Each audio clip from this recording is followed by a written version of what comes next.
नंतर मुंबई प्रभाग 165 मध्ये काँग्रेसचे अशरफ आझमी हे आघाडीवर आहेत। काँग्रेस 9 जागांवर या ठिकाणी आघाडीवर आहे। काँग्रेस वंचित आघाडी, त्यानंतर 165 वॉर्डमधून काँग्रेसचे उमेदवार आघाडीवर आहेत। वरळीमध्ये ठाकरेंचे दोन्ही उमेदवार आघाडीवर आहेत। वरळीमधले सुद्धा आघाडी पिछाडी आपण पाहता निशिकांत शिंदे आणि हेमांगी वरळीकर या आघाडीवर असल्याचं पाहायला मिळतंय।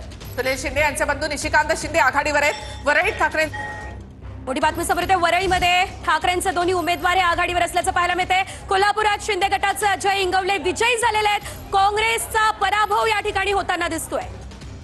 मध्ये शिंदे गटाचे अजय इंगवले विजयी झालेत। काँग्रेसचा उमेदवार या ठिकाणी पराभूत झालेला आहे। तर कोल्हापूरमधले आकडे आपण या ठिकाणी पाहताय। शिंदे गटाचे जर आकडेवारीवर नजर टाकली तर भाजपा 18, शिवसेना 7, राष्ट्रवादी 3, तर कोल्हापूरची आकडेवारी आपण या ठिकाणी पाहतोय। काँग्रेस 21 जागांवर आघाडीवर आणि ठाकरेंची शिवसेना 2 जागांवर या ठिकाणी आघाडीवर आहे। काँग्रेस आणि भाजप यांच्यामध्ये इथे काटेकी टक्कर पाहायला मिळते। भाजप 18 आणि काँग्रेस या ठिकाणी 21 जागांवर आघाडीवर आहे।